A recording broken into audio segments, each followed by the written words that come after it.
Timbul satu masalah yang akhir, ialah masalah sapu atas stokin. Hadis-hadis tentang sapu di atas stokin, boleh tak? Pasal ada orang tanya hari tu ni, boleh tak sapu atas stokin? Hadis sapu atas stokin secara hadis sahih, jelas boleh sapu atas stokin, tak ada. Abang tu dulu tak ada. Ada hadis Mughirah bin Syu'bah yang menyebut bahawasanya Nabi SAW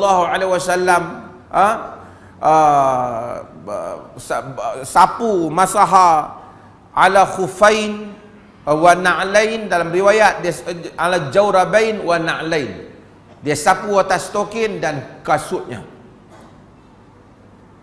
Tapi ulama-ulama hadis, walaupun Al-Imam Tirmizi menyatakan hadis itu hasan sahih, ulama hadis kebanyakannya tak setuju dengan Tirmizi, kerana mereka kata yang sahih, yang mahfuz, ini dalam istilah hadis, yang lafaz yang lebih dijamin kukuh periwayatannya ialah lafaz khufain wa na'lain, khuf dan kasut, bukan stokin.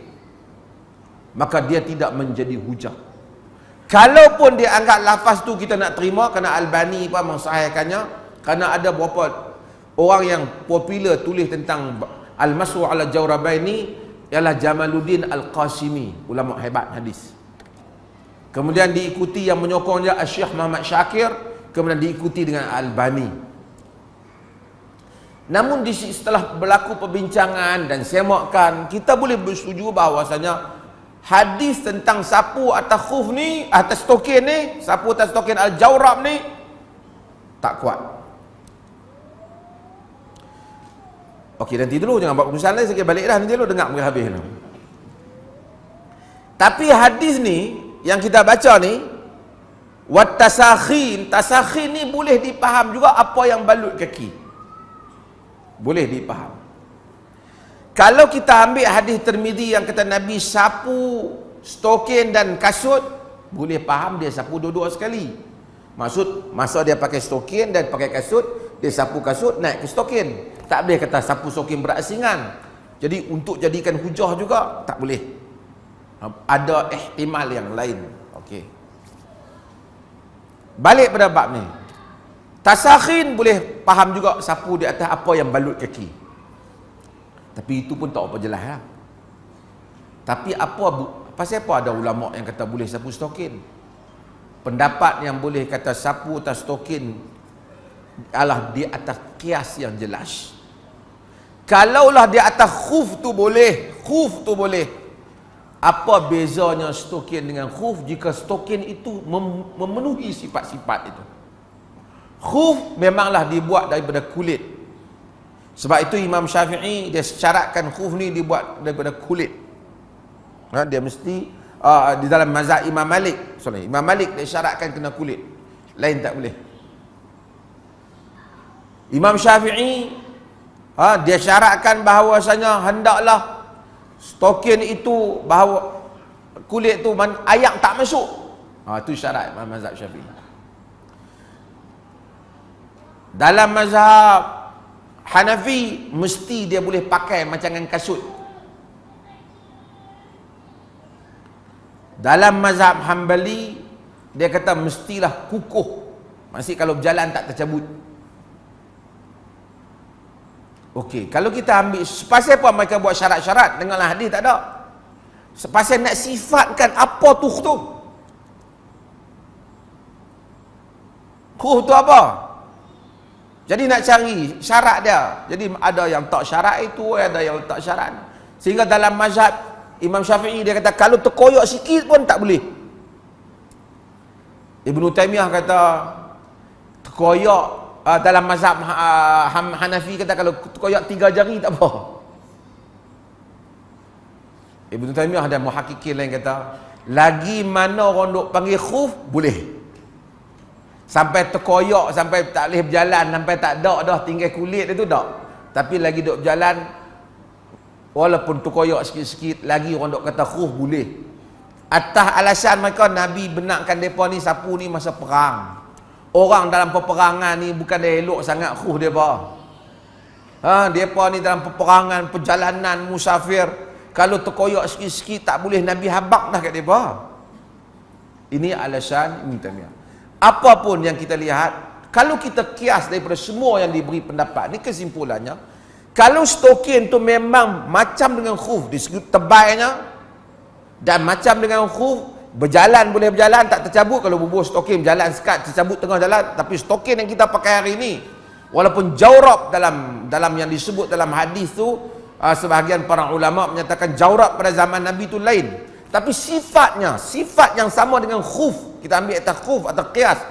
Kalau dia pakai satu stokin yang tebal yang mana menutupi semua kawasan wudu itu, boleh berjalan di atasnya, dia taklah berjalan 5-6 tapak terkoyak hancur. Boleh berjalan di atasnya, kita pakai sampai dah berbulan dah, maka ia boleh dikiaskan dengan khuf. Namun naklah untuk mengelakkan qaul itu daripada tak memenuhi syarat fuqaha, janganlah stokin yang terlalu nipis sehingga nampak ke dalam kulit kita. Tapi stokin yang tebal itu yang kita pakai itu, biasanya yang kita tahan untuk tahan sejuk, dan stokin yang tebal, biasa stokin macam stokin sukan dan seumpamanya, ataupun stokin-stokin biasa yang kita pakai yang memang tebal, bukan yang nipis sampai nampak kaki di dalam, stokin itu boleh dikiaskan dengan khuf, maka dia boleh disapu seperti mana sapu khuf dengan syarat-syarat seperti khuf, iaitu apabila kita nak pakai, kita hendaklah terlebih dahulu memastikan kita dalam keadaan berwudu. Wallahu ta'ala alam. Okey, kita dah ambil wudu di rumah, dah sempurna, dah basuh kaki, semua dah kan. Lepas tu kita pakai stokin, lepas tu kita pakai kasut, dalam kereta tu kita terbatal wudu. So kita terkentut lah. Dan bila kita nak singgah masjid tu, kita boleh tak ambil hukum sapu atas khuf untuk stokin? Okay, sapu atas stokin ni ulama' berbeza pendapat mengenai syarat-syarat dia. Sapu atas khuf ada hadis. Manakala sapu atas stokin, kalau stokin tu tebal dan tak telap air, maksudnya dia telap air, dia tak masuk air ke dalam, maka yang tu pun tak ada khilaf, dia ambil hukum khuf lah. Tapi kalau stokin tu boleh tembus air, yang ni berlaku perbezaan pandangan. Ada mazhab bagi, ada mazhab tak bagi. Orang tanya kepada Syekh Al-Qaradawi dalam masalah ni, dia kata yang penting menutup kaki, masuk stokin tu tutup buku lali dan keseluruhan kaki.